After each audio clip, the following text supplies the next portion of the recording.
Welcome back to a very new vlog. It's Tuesday evening. I had a very long work day and yesterday I was actually studying Korean. First time in a while, but I'm gonna show you guys that later in the vlog. But yeah, I took a relaxing day yesterday because it was my bank holiday. But right now I am way too excited for the Stray Kids comeback 5-star or S-class. How are we calling this comeback? Maybe we know on the day itself. Nevertheless, I seriously cannot wait. The music so far we've heard in the clips and the highlights, reels, whatever, however you want to call it, do sound amazing. I think it's gonna be my favorite comeback ever, just because of all the elements. Of course, this is my first bigger comeback as a stay, like a full album. Before Maniac, I didn't knew much about Stray Kids. So yeah, it's just very exciting, I guess. Other than the Stray Kids comeback, I'm not gonna lie, I have no idea what this week is gonna bring. I hope to study a lot of Korean. I also hope to study a bit of German, but that will be by reading mangas, and with Korean I will study by reviewing things, like past things I've learned, and hopefully I still remember it. Fingers crossed, because you never know. I mean, studying a language is such a journey. I do like it, luckily. The reviewing process of studying Korean has been quite a journey, but that's the thing, right? Studying a language is a journey and it is all about that and not necessarily about the destination. Yes, it would be lovely if I can speak fluently Korean, but it's not the goal necessarily. I just want to have fun as well with studying. So reviewing does take me quite some time just because of work and everything, and I think especially with language studies you should prioritize certain things. But one of the fun things with, well, reviewing is to see how much I've learned over the last 2 years-ish. Last year I didn't really study Korean, unfortunately. But still, a lot of things I still remember. So things that normally would have taken me like 4 pages to study the first time around, this time it only takes me less than a page. And this is even a smaller book. This is just like half a paper. Wow, I I just forgot all the vocab. Anyway, I had a very long work day, guys, like I said before. Now I'm on lesson 2. And oh yeah, saying no and yes in Korean, it's so funny to me because it's exactly the same in the Netherlands. Like, I know in English it's different, like when you say no or yes in a sentence. I don't know if you know, but to me it's a bit weird how native English speakers say yes and no. And funny enough, the Dutch do the exact same thing, like the Koreans, which is so weird considering that English and Dutch are in the same language family. But then again, I've said it many times, I believe, I wished I could study Korean from Dutch just because the language makes more sense to study it that way. Anyway, so this is just one of the many examples that I'm like, I wish I could study Korean from Dutch perspective instead of an English one, because the English one most of the time doesn't make any sense. So that's one of the many reasons why the first time around when I started studying Korean, it took me way more pages to get the hang of it. But now I'm like, no, just only write down that you actually need, because other things you remember and make sense from my native language point of view. I hope that made sense. Let's talk about something else than language studies, and that will be probably in the next clip. It's Wednesday evening, and guess what? I'm finally reading The Girl Who Fell Beneath the Sea by XCO. I have mentioned this book for quite a while now in different vlogs, but every time I got manuscripts from my work, every time when I wanted to read this book. And I just realized something. Why didn't I saw that earlier? I never saw that there was a dude in the background. How did I not see that? Now it's so obvious, but I was constantly distracted by the girl and all the other things.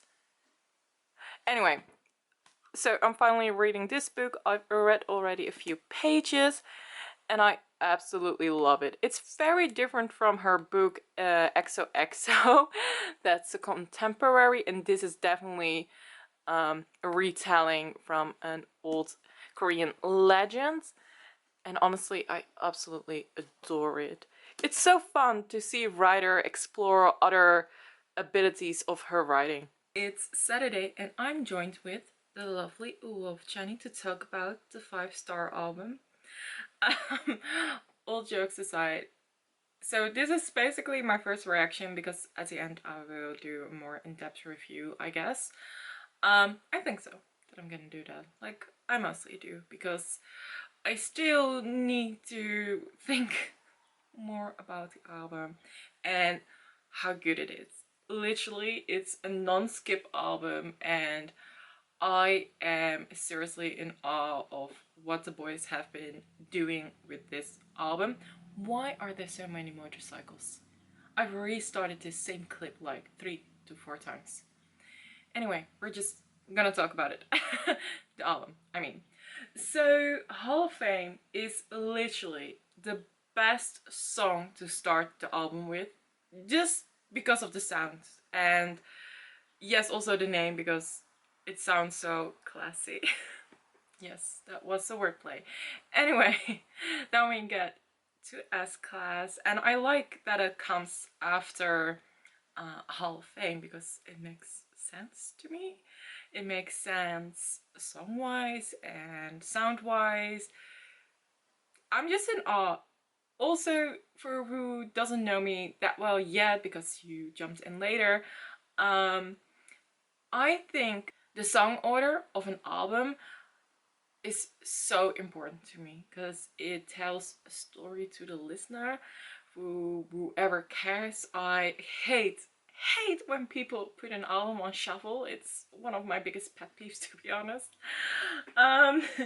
So Item is just a very fun song. Super Bowl I just absolutely love because it's a grown-up version of God's Menu, because that was supposed to be the original God's Menu for the In Life album, but I think that it was a good thing that they waited it for this song to put it out, because it has such a grown-up vibe, and 3 years ago they weren't there yet as where they are now, and also sounding wise it sounds perfect for this album. Okay, so I might need to stop to talk about every track because this clip is gonna be way too long, but me already having all these strong opinions already, and I only have listened to this album like 3 times, 4 times from A to C. That actually already says a lot, that how strong this album is, and I absolutely adore it. So as of right now, what are my favorite songs? Because mostly I also discuss my favorite songs. I guess, what is my favorite song? Okay, so I think Dance Like Crazy sound-wise, because it's still definitely Stray Kids, but on the other hand, it's just such a fun song. I mean, you want to get up, stand up, and start dancing, because this song is, I just really like it. I like the lyrics and everything, and the sound-wise, the beat, the melody, it's amazing. One other song is definitely Top Line by Tiger JK on the Future. And let me tell you guys, there has never ever been a song, I think, or at least not that I was aware of, that I heard a feature on and no one is overpowering the other person. It sounds like they are all together and Top Line is definitely that kind of song that the feature and the main artist of the album are working so well together. Like, Taika JK is an amazing rapper and an amazing songwriter as well. So for him being on this album, knowing that a lot of the guys of the group of Stray Kids are a huge fan of him, like, that makes my heart like grow fonder of him even more. So that's it for now. And because otherwise I will talk for hours and hours about this album. And let's just not right now, because otherwise this video will be way too long. So at the end I will do a track by track review, and I will keep listening to the album until then. Whenever I can, I try to read on Sundays, and this Sunday I finished The Girl Who Fell Beneath the Sea by XCO. Like I said earlier, I wanted to read this book for quite a while now, but I finally got to it, and it was an amazing journey. The writing of Axie is magical. Like, I get it, it's a Korean mythology, but not every writer is a good reteller. But XCO is, and I think it's so fun because Axie, well, she is known for her K-pop book called XOXO, which is an amazing book that reads like a K-drama. But yeah, she can also do books like this. And I know in 2024 there will be a duology, The Floating World. It will also be a Korean mythology. But then I am so hyped because later in the winter of 2024, ASAP will come, and that's the basically kind of a follow-up on XOXO. I cannot wait to read those books. Welcome by the wrap-up, and let's talk 5-star album because whoa, it's amazing. It's so good. I think when it comes down to a whole album of Stray Kids, this is definitely my favorite, as in no skip songs. It's just, it feels like a great album that fits well together. It's very different from all the other albums, I have the feeling. Yes, there is still a lot of genres on this album, but for some reason I personally think the storyline of it all and the sound of it, it fits together. Even though there are different genres that get explored, I still think that the overall sound of this album has been amazing and incredible, and definitely they stepped up their game. So yeah, let's just talk about the songs. I know I've done it earlier, and one thing I actually noticed when I was doing that, I never had before such strong opinion about Stray Kids songs, or songs in general, already so fast. And there's my dog walking past by. Just you hear his meows on in the hallway. Anyway, let's talk songs, I guess. I believe I have said it before, but I'm gonna say it again. Hall of Fame is the perfect intro song to this album. It fits the theme, it fits the overall sound, and I don't know, it's just a great way to start the album, especially because I think this is the strongest opening song Stray Kids has ever done. I'm not entirely sure if I'm correct, but I believe this is definitely in the top 3. S-Class. Okay, I'm not gonna lie, I'm still a bit confused by the chorus. I do love the 90s style, the hip-hop scene, and especially because that's how Stray Kids started out. They started out more as a hip-hop group. So nevertheless, I love that little nudge too. And someone else who's nudging is my dog against my door. Please ignore. I will play with her after filming because she already just got my attention and now she wants it again. Anyway, by the way, my dog is a she, but we always call him a he because normally we have a male dog. Even though we have this dog for like 12 years. We always say he. I don't know why. Yeah, it is what it is.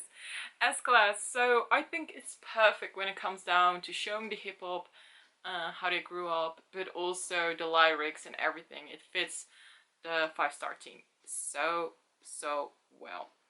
Item is like this typical Stray Kids sounds. A bit experimental, has this Stray Kids sound, but then also put something playful in there. I like that there is a sound of it that it sounds like it's a computer game.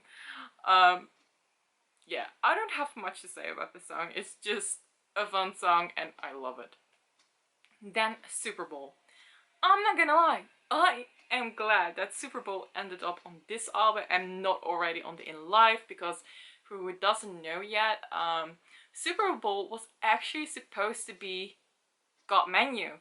And the original God Menu, or well, the God Menu we know nowadays, was actually God Menu 2.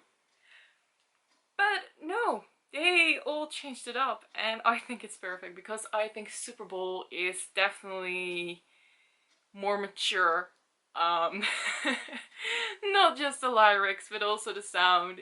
It's way more mature than God Menu, and I don't think it would have landed that well on the In Life album. I don't think it would have fit on that album or the sound at all, but it does sound perfect for 5 stars. So yeah, they did great with it. And also because I believe in Life, I don't think everyone was, I believe there was one minor still. So yeah, I think this is better that I waited and put it on this album. It's followed by Top Line featuring Tiger JK. Tiger JK is an amazing, amazing rapper. I think he is so, so great. And I loved that they already worked together with Stray Kids and that they ended up asking him to be on this album.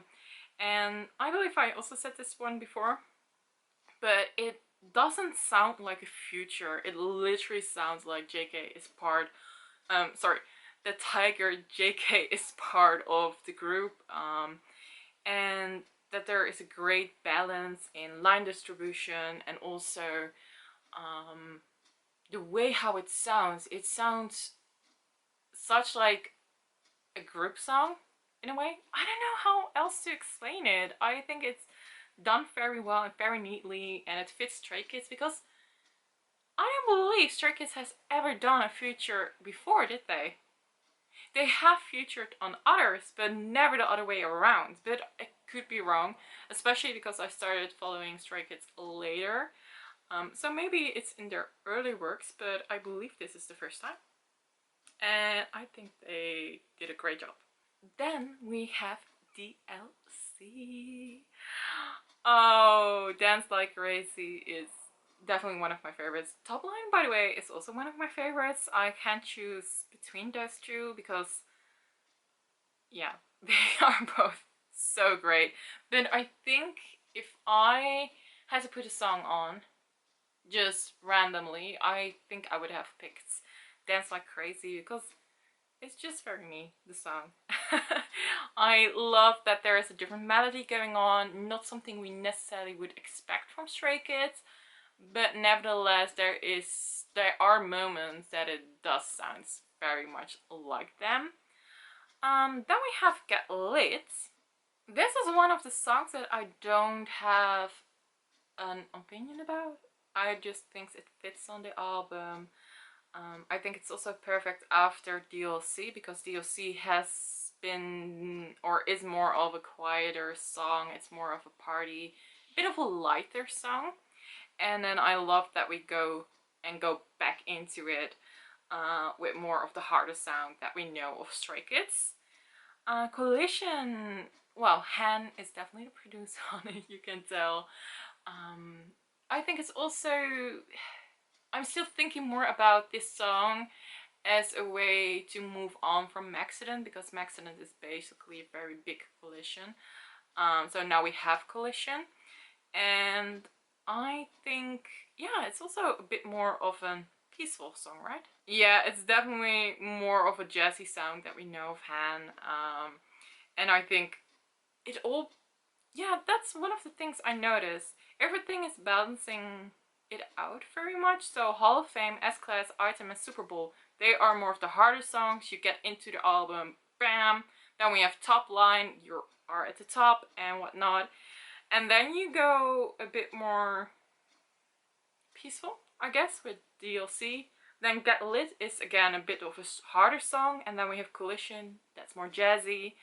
Then we have FNF, that is Flora and Fauna, which is such a summer song. I mean, I know the meaning behind it and why Bang Chan and Felix wrote it, and it has so much meaning to them, and I am so happy that they got to shoot the teaser videos also in Australia. But again, it's not necessarily a song you would expect of Stray Kids. Well, I mean, we have Blueprint and we have The Few, so I'm not gonna lie, I actually put Flora and Fauna as the older brother of those two songs, because it's a step up for them. So in a way, we always have those kind of songs on a Stray Kids album, but this is definitely a bit more of a grown-up version, and I also love how much of a summer song this is and the vibes. Then we have Beautiful. Beautiful wordplay with you and beautiful, which I was not necessarily expecting, and it makes sense because Bang Chan himself said that it was supposed to be on the replay, I believe, of Stray Kids, like that came out in December. But nevertheless, I do think production-wise, it is better than we normally hear with replay. But that could also be because we hear everyone on the song. But it was not necessarily a song I was expecting on 5-star. Yes, there are lyrics that points at the stars and whatnot. But then again, it's also not the odd one out, and I think that has to do with that the first half of the album is a bit stronger, and then the second half is a lot calmer, and is also more appreciative of the beauty, while the first half of the album is, I don't know, it looks from a different point of view of where they are coming from, and then the second half is definitely more of a different outlook on that same view. If that makes sense. I don't know how else to explain it. The last two songs are songs we have already known and heard before. It's the Sound, the Korean version. I don't know. Yeah, I mean, I get why they put it on here, in a way, as in the sound did very well, but I'm not entirely sure if I would have put it necessarily on this album, especially after Beautiful, that I was a bit confused by it, but I do like the song, so I'm a bit more like, I'm not entirely sure what I think about this. Then we have Mixtape, Time Out, and Time Out was one of my favorite songs from last year. They came with it on the date that Stay was, yeah, it was Stay's birthday, the name of it. And it makes sense that it is on there, especially because it is more on the calmer side. It fits very nice with FNF and Beautiful. I think it's perfect. Also DLC, by the way. Maybe even more DLC than Beautiful. But yeah, I don't have a very much a strong opinion about the last two songs, except that I probably would not have necessarily put the sound on here. But then again, I get why you want to have 12 songs on an album instead of 11, because 12 sounds a bit better, I guess. I don't know, but I am also a bit surprised that there are no unit songs. So a lot of people have been saying that there's gonna probably be a repackaging. And that's one of the reasons that I am a bit hesitant of buying other Stray Kids merch, because I am scared that we get a repackaging and that I will get it. But on the other hand, maybe there won't be, and this is just the perfect album, just one full thing. Especially because they have some other things coming out as well, right? Like, they are gonna go to Lollapalooza, and what other things? Oh yeah, they have a fan meeting very soon, and some other stuff going on. So maybe there won't be a repackaging, and I would be totally fine with it, by the way. I am not necessarily missing the unit songs. I mean, it's a very Stray Kids thing to do, but I like, except for the last two songs that, well, the sound more, that I'm a bit more like, nah. But all the other songs, 1 to 10, I think they are all great and everything fits so well. I think the build up in the album itself is very smartly done, especially with Beautiful Put It on the End. They always say, like, put the ballads on the end, and I think that was a smart move. And I also like that it's a very danceable album. Anyway, I've been talking about this album longer than I was expecting to. But I also had a lot of fun. There are definitely a lot of things that I still think about the album, what I think about certain things. But nevertheless, I think it's an amazing album, and Stray Kids did so incredibly well. Anyway, that's it for now. And me and Wolf Johnny hope to see you next time. Bye!